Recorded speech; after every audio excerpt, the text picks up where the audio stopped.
E eu queria compartilhar com os irmãos, como o pastor falou, Mateus 16, dos versos 24 ao verso 28.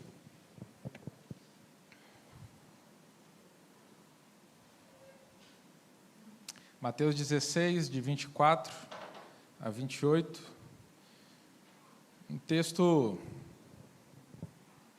difícil, duro, pesado. Deus foi esses dias todos que, meditando, foi dando tapa na cara, voadora no pescoço, foi falando de um jeito peculiar que só Ele sabe fazer, né? E eu espero que, assim como Ele falou comigo, Ele fale com os irmãos essa noite e Ele possa conduzir esse momento para a glória dEle. Amém? Então, no verso 24 diz assim: Então disse Jesus a seus discípulos: Se alguém quer vir após mim, a si mesmo se negue, tome a sua cruz e siga-me.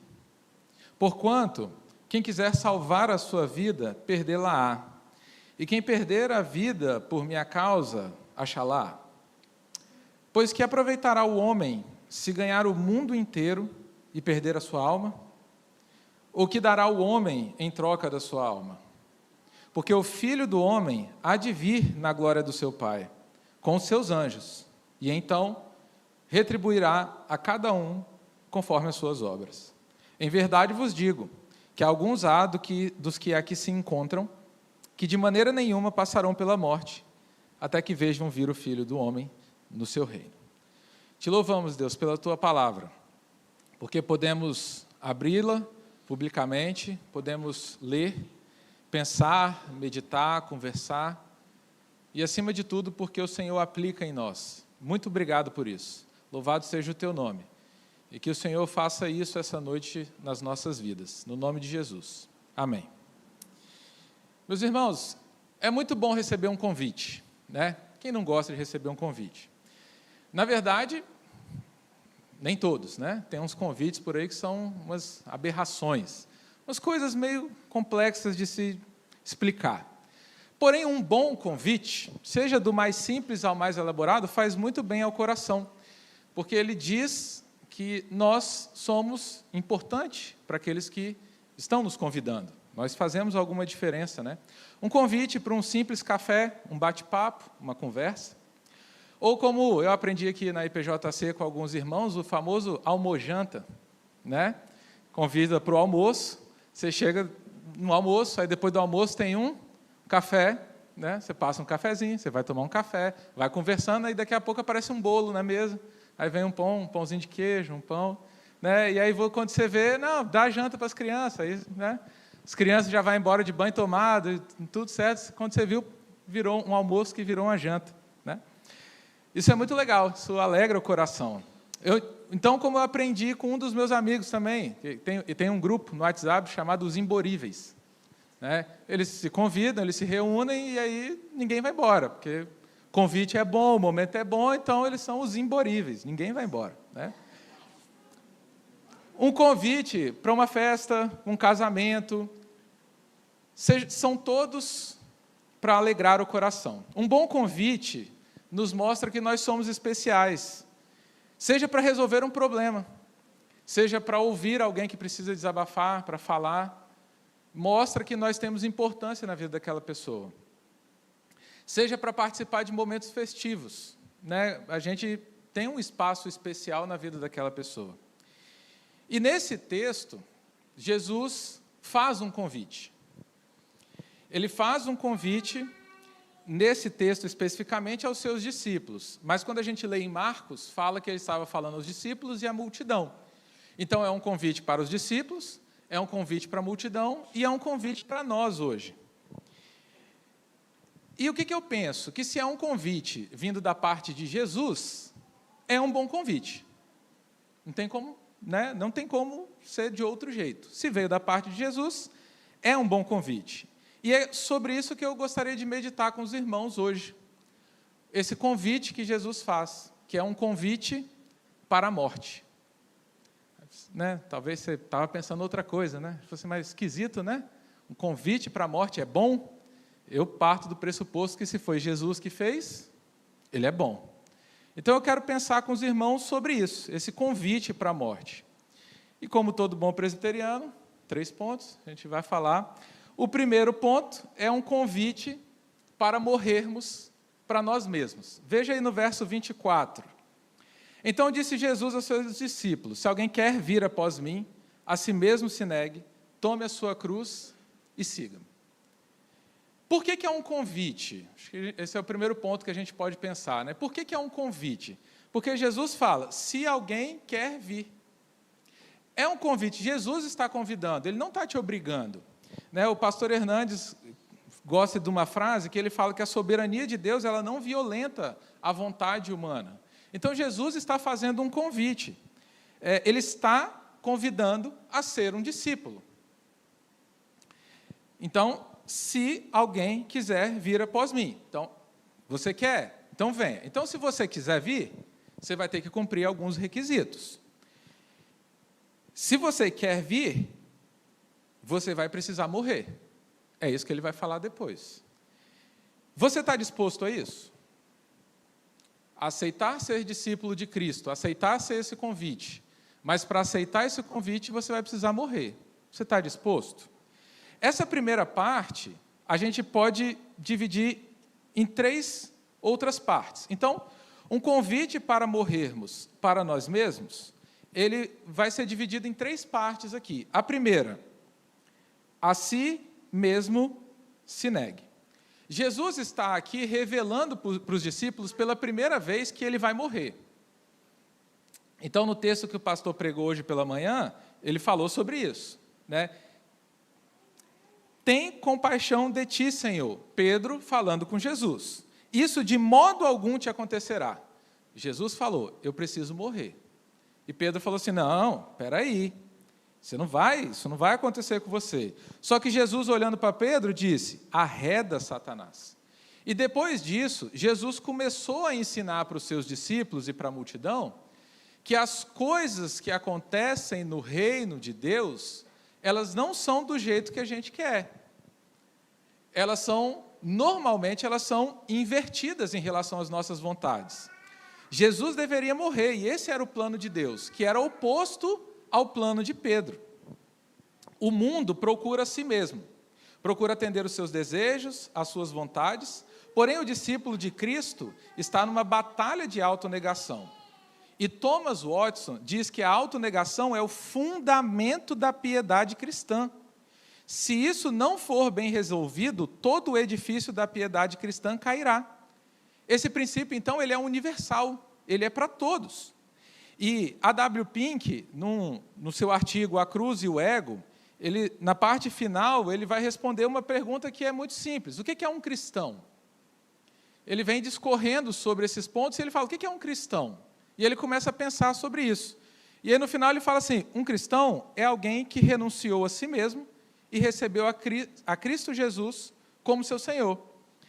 É alguém que toma o jugo de Cristo sobre si e aprende dele, que é manso e humilde de coração. Ele é alguém que foi chamado à comunhão do seu Filho Jesus Cristo, nosso Senhor. Comunhão na sua obediência e sofrimento agora. Porém, sua recompensa e glória no futuro sem fim. Não há tal coisa como pertencer a Cristo e viver para agradar a si mesmo. Isso não existe. Não cometa engano nesse ponto, porque qualquer que não tomar a sua cruz e não vier após mim, não pode ser meu discípulo. E novamente ele declarou, mas aquele que me negar diante dos homens, eu também vou negar diante do meu Pai que estás nos céus. Então, negar a si mesmo é renunciar ao eu, é se entregar inteiramente a Cristo, é compartilhar aqui nessa terra da sua humilhação, da sua morte, é negar as suas vontades pecaminosas e os desejos escusos para fazer a vontade de Deus. E como nós vivemos nesse mundo em que jaz o maligno, todas as nossas vontades são pecaminosas, exceto aquelas que vêm de Deus. Então a gente precisa aprender a negar essas coisas. É renunciar àquilo que é passageiro para focar naquilo que é eterno. Aquilo que a traça e a ferrugem não vão corroer. Ser um cristão, então, é negar a si mesmo. E a gente precisa aprender a negar algumas coisas, na verdade, muitas coisas, talvez todas as coisas. Eu trouxe algumas aqui para a gente pensar. Primeiro, nosso senso de justiça. Confessa, irmão, você se acha muito bom.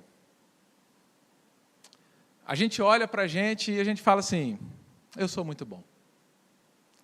E a gente precisa lembrar aquilo que está em Isaías 64, versículo 6, que a nossa justiça é como trapo de imundícia. Nós precisamos negar a nossa inteligência, a nossa razão. Nós somos limitados. Por mais que você estude, acha que entende tudo, vai chegar a certos assuntos, você não vai ter domínio. E a gente pode falar, por exemplo, da Trindade. A gente sabe, mas a gente não consegue explicar. A nossa mente é limitada. A gente não compreende, ela está afetada pelo pecado. Muita gente quer entender a Bíblia para crer, só que não é assim que funciona. A gente tem que crer, e a partir do momento que a gente crê, a gente vai negar a nossa inteligência. Negando a nossa inteligência, o Espírito Santo nos iluminará. Outra coisa que a gente precisa negar, a nossa vontade. O bem que eu quero fazer, esse eu não faço. E olha só, a vontade é tão forte que a gente precisa de um agir sobrenatural de Deus para que a nossa vontade seja rendida a Cristo. De tão forte que isso é. O que você precisa negar? Poderia citar muitas outras coisas. A nossa autossuficiência, a glutonaria, luxúria, o ego. O que a gente precisa negar? O que você precisa negar para aceitar esse convite de Cristo de se tornar um discípulo? Não permita, meu irmão, que essas coisas dominem a sua vida. Cristo tem que dominar a sua vida. Amém? A segunda parte desse primeiro ponto, que nós temos que morrer para nós mesmos, Jesus segue falando. A si mesmo se negue, depois tome a sua cruz. A cruz era um símbolo de vergonha no passado. Carregar uma cruz na época de Jesus era dizer que você tinha sido condenado. E olha que interessante, os cidadãos romanos não eram condenados à crucificação. Tamanha a humilhação desse tipo de morte. Pedro não queria que Jesus passasse por isso. Entendendo ali aquele momento, ele falou, não, Jesus, isso não vai acontecer. Com o Senhor, logo com o Senhor, não vai acontecer, não. Não pode acontecer. Só que Jesus sabia pelo que ele deveria passar. Tomar a sua cruz é uma coisa individual. O seu filho, a sua mãe não vai tomar a sua cruz por você. O seu cônjuge não vai tomar a sua cruz por você. O seu irmão não vai tomar a sua cruz por você. O texto é claro, tome a sua cruz. Cada um tem a sua cruz. E ela já foi designada por Deus. Tomar a sua cruz aqui é interessante que o termo, ele não vai se referir a algo que é forçado. Ele vai se referir a algo que é natural. A ideia do texto é algo que seja voluntário, uma coisa que você vai fazer com alegria. Então, veja, parece que é contraditório. Eu vou tomar a minha cruz, mas eu vou fazer isso com alegria. Por que eu vou fazer isso com alegria? Porque eu sei que para me tornar discípulo de Cristo, eu tenho que tomar a minha cruz. Tomar a sua cruz, também é importante dizer que não tem relação com uma pessoa ou situação, né? Alguns falam assim, nossa, minha sogra é a minha cruz, né? Já ouviram essa expressão por aí? Péssima, né? Esse exemplo, né? Mas tem muita gente que fala isso, usa uma pessoa, uma situação, uma doença para dizer que é a cruz. Não, tomar a sua cruz não tem nada a ver com isso.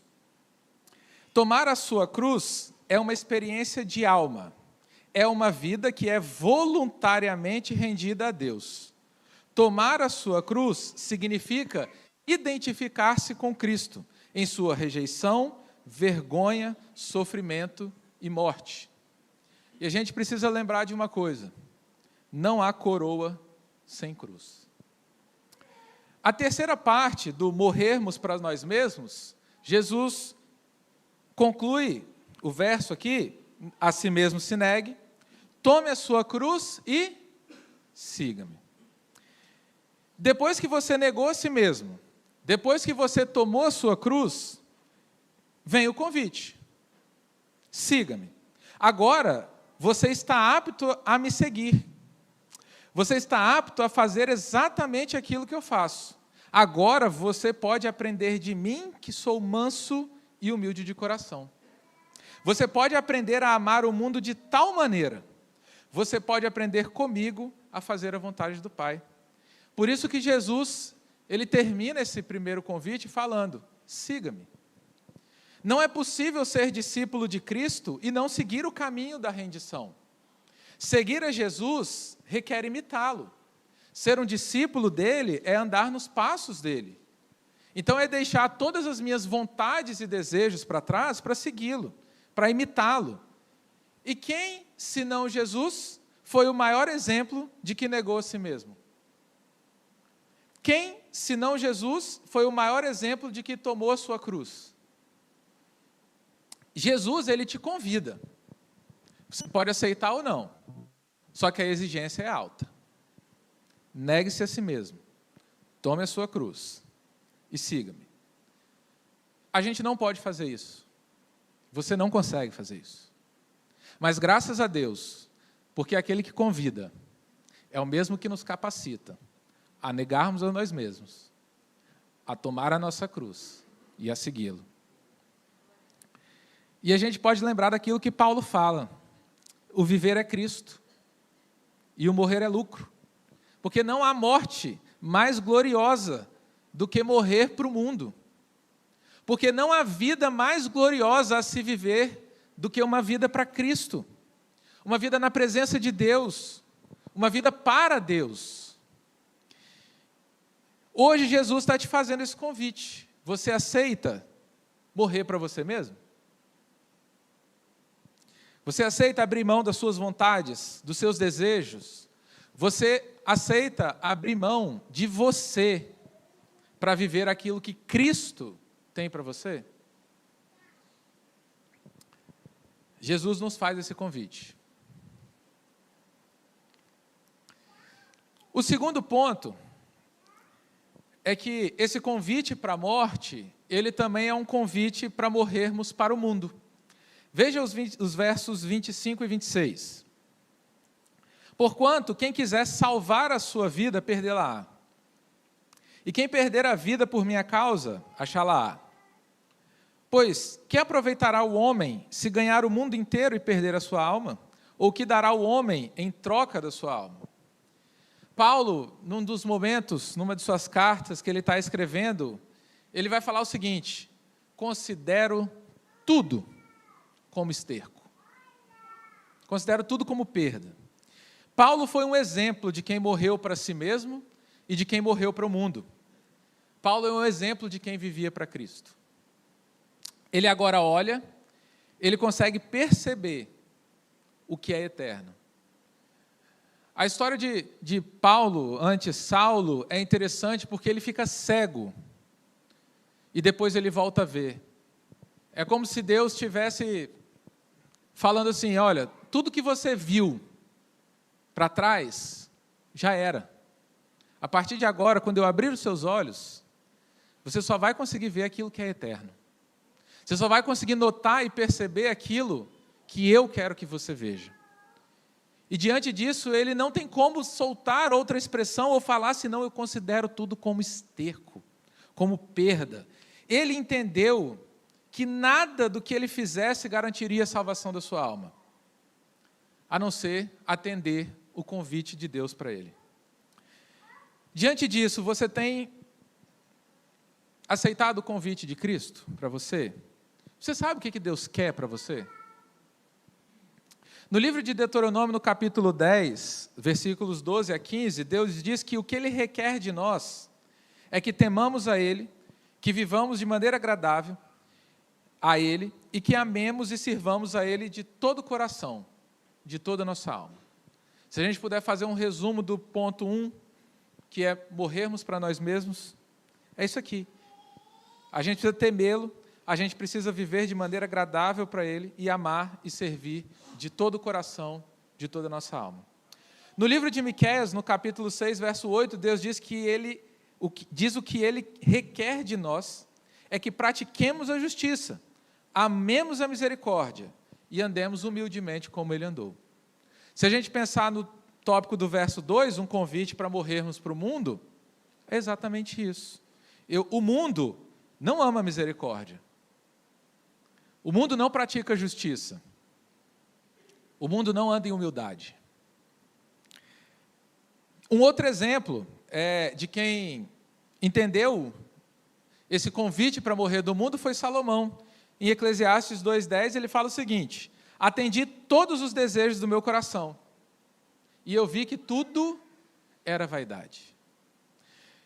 Se tem um cara que eu acho que pode dizer isso, era Salomão. Um cara inteligente, bonito, rico, rei, 1000 mulheres, dinheiro à vontade.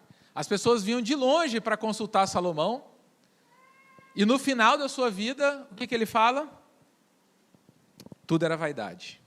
Ele entendeu ao fim da vida que não adiantaria ele ganhar o mundo inteiro e perder a sua alma. De tudo que se tem ouvido, a suma ele conclui o livro de Eclesiastes falando isso: tema a Deus, guarde os seus mandamentos. Tema a Deus e guarde os seus mandamentos. No trecho que a gente leu, de Mateus 16, nós temos a explicação do porquê atender a esse convite de Jesus. De por que eu vou morrer para mim mesmo e para o mundo. Ele fala, aquele que quiser... Veja, você está querendo ganhar o mundo inteiro?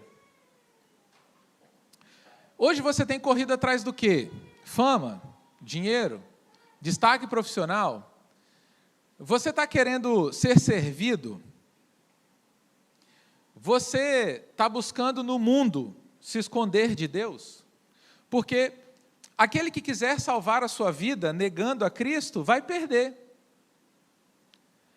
E aquele que estiver contente, feliz, voluntariamente perdendo a sua vida, confessando Cristo, sendo uma testemunha dele nesse mundo, vai achá-lo.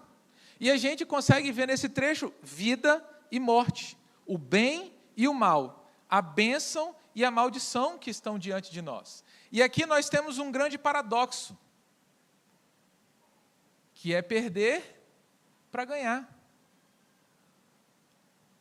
Perder para ganhar. Os discípulos de Cristo levam uma vida completamente em oposição àquilo que o mundo diz que é certo. Quando a gente busca a felicidade em Deus, quando a gente busca a felicidade sem Deus, quando a gente busca a salvação fora de Cristo, quando a gente busca realizar coisas materiais, a gente está correndo atrás de ganhar o mundo. E se a gente ganhar o mundo, a gente vai perder a alma. Quando a gente renuncia aos prazeres da vida para receber aquela bem-aventurança eterna, quando a gente abre mão da riqueza pela herança eterna, quando renunciamos àquilo que a gente vê, pelaquilo que a gente não vê, eu estou perdendo o mundo e estou ganhando a minha alma.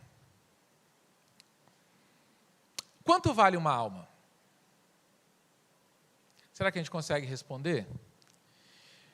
O que ganhou? O que o homem que ganhou o mundo inteiro pode dar em troca da sua alma? Nada. Nada. Nossa alma, meus irmãos, vale o sangue do Cordeiro. Isso não tem preço. Não tem dinheiro, não tem mundo, não tem estrelas, não tem universo nenhum que pague isso. O sangue do Cordeiro, o sacrifício de Cristo na cruz do Calvário, isso não tem preço. É isso que vale uma alma. Você entende, meu irmão, o tamanho desse sacrifício por você? Você entende o quanto o seu pecado desagrada o Deus que é santo, santo e santo? Você precisa entender isso. Você precisa pedir a Deus para abrir os seus olhos, para você entender o tamanho do seu pecado, porque só assim você vai entender o tamanho do sacrifício de Cristo. Você está preparado para largar o mundo? Você está preparado para morrer para o mundo? Você está preparado para chegar ao ponto de dizer, como Paulo, que você vai considerar tudo como esterco? Peça a Deus para te ajudar a fazer isso. Peça a Deus para te ajudar a morrer para você mesmo, a se livrar de você. Peça a Deus para te ajudar a morrer para o mundo. O terceiro convite, que a gente vai ver nos versos 27 e 28, é um convite para morrer, porém, viver. Por que eu devo morrer? O verso 27 vai falar para nós aqui. Porque o Filho do Homem há de vir. O Filho do Homem virá, meus irmãos. Aleluia! Glória a Deus! Jesus voltará. É por isso que eu tenho que morrer. Morrer para as minhas vontades. Morrer para o mundo. Glória a Deus por isso. Ele vai voltar. A nossa breve e momentânea tribulação não pode tirar os nossos olhos de Cristo. Não pode tirar os nossos olhos daquele que está por vir. E Ele está aí. Ele está às portas. Ele vai vir como ladrão, qualquer momento. Por isso, eu preciso renunciar ao meu eu. Eu preciso renunciar ao mundo. Preciso renunciar aos prazeres do mundo. Para que, através de Cristo, nós alcancemos a glória eterna que nos foi dada através de Cristo Jesus.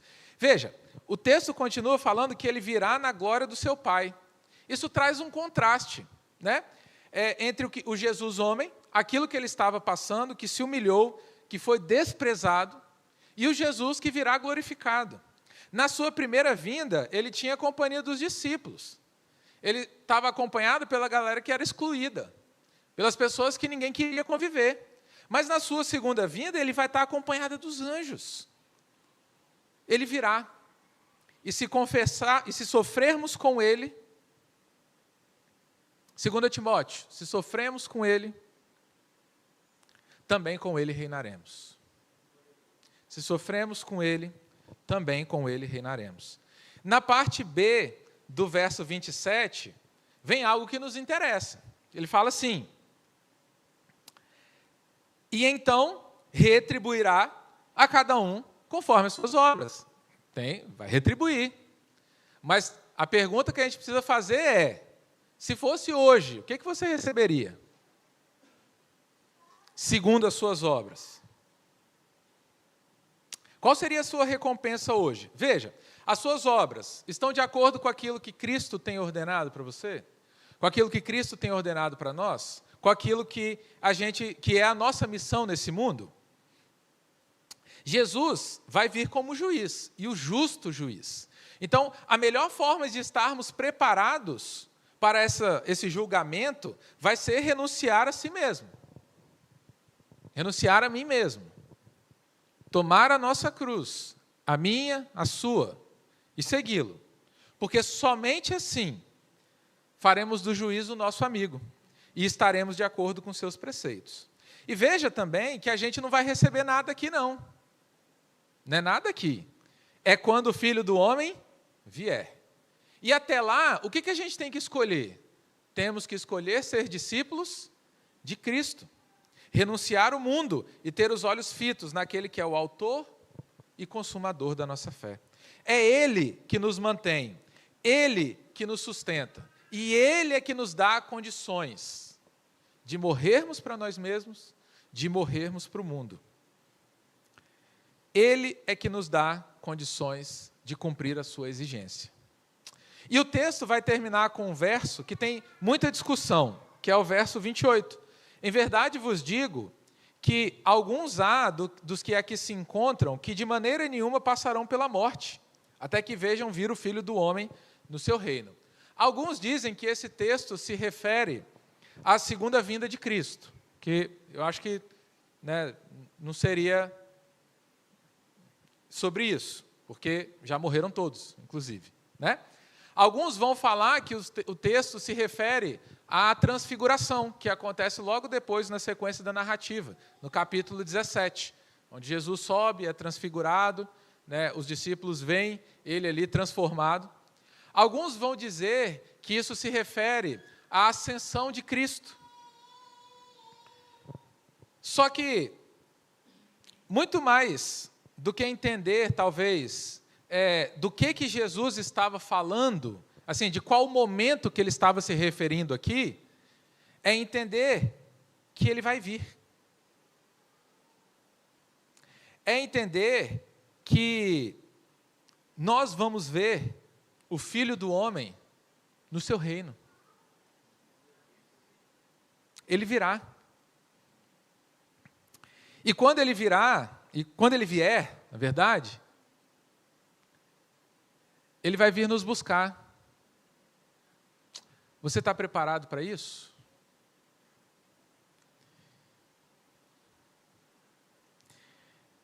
Lembre-se, meus irmãos, não há coroa sem cruz. Morra para que você possa viver. Já caminhando para a nossa conclusão, caminhando para o final da nossa exposição, algumas perguntas a gente precisa colocar aqui. Você é um discípulo de Cristo? Você aceitou ser um discípulo de Cristo? Ou você é um admirador de Cristo? Você olha para Jesus e vê uma pessoa boa, um cara legal. Ou então, você olha para Jesus e vê um arruaceiro, um cara que só queria bagunçar. Você olha para Jesus e vê um grande líder. O que você vê em Jesus? Jesus não é isso. Ele é o Filho de Deus. Ele é aquele que veio nos salvar. Ele é aquele que veio nos tirar das trevas e nos levar para o reino do Filho do seu amor. Ele é aquele que veio se entregar por você, pecador, que não ama, que não quer viver com Ele, que renuncia a Ele todos os dias. Ele veio morrer por você. E Ele te convida a morrer para o mundo. Ele te convida a morrer para você. Você aceita esse convite de ser discípulo de Cristo? Se você aceitar, você vai ter que morrer. Você está disposto? Você está disposta? O que Deus falou que você precisa renunciar hoje? Seu senso de justiça? Sua necessidade de controle? De ter tudo na sua mão? O seu orgulho? Sua autocomiseração?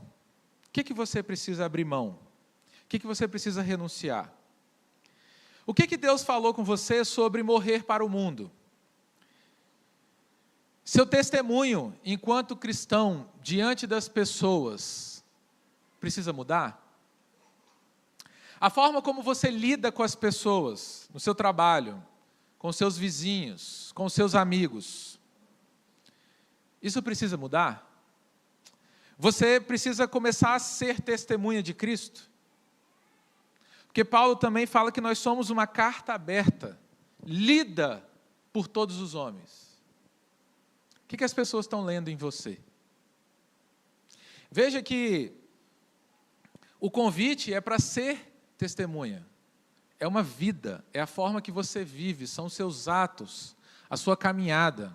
Não é para você dar testemunho, é para você ser testemunha. Num podcast do Jesuscope, o Douglas Gonçalves, que é o entrevistador, tem um desses podcasts fantásticos que, durante a conversa, ele começa a se perguntar. Ele fala assim, o que Saulo viu no caminho de Damasco para ele considerar tudo como esterco? O que João viu na ilha de Pátimos, que ele caiu de joelho como morto? O que Isaías viu? Com quem Abraão almoçou naquele dia? Quem é que estava na fornalha? O que eles viram que nos tira desse lugar raso e nos leva a um relacionamento profundo com Cristo? Para que a gente possa exclamar que é tudo, que esse mundo todo é esterco, é perda. Eu tenho que considerar tudo como perda. O que eles viram que nos coloca numa radicalidade que levou eles a uma radicalidade de entregar tudo? É interessante que eles viram e se tornaram testemunhas. Alguém que viu, vira testemunha. O que a gente tem visto? Será que a falta de testemunha é porque a gente não tem visto nada? A gente não tem buscado as Escrituras? A gente não tem uma vida de oração?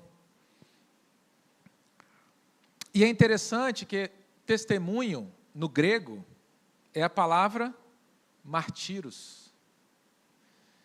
Alguém que experimentou uma verdade tão profunda que está a ponto de dar a sua vida por aquilo que ele experimentou, por aquilo que ele viveu, por aquilo que ele viu.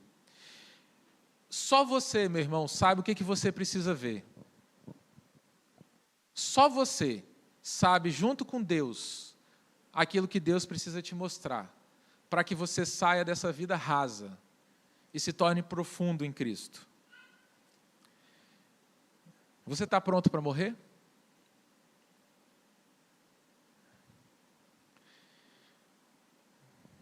Prepare-se para morrer. Se você aceitar esse convite, se você quer ser um discípulo de Cristo, prepare-se para morrer. Mas prepare-se para morrer sem tristeza, com muita alegria, porque a vida com Cristo é a mais sublime de ser vivida. Não há outra vida. A vida com Cristo é a única vida que vale a pena ser vivida.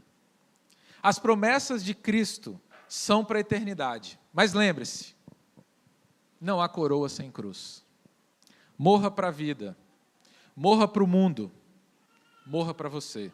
Viva para Cristo. Amém. Que Deus aplique a sua palavra.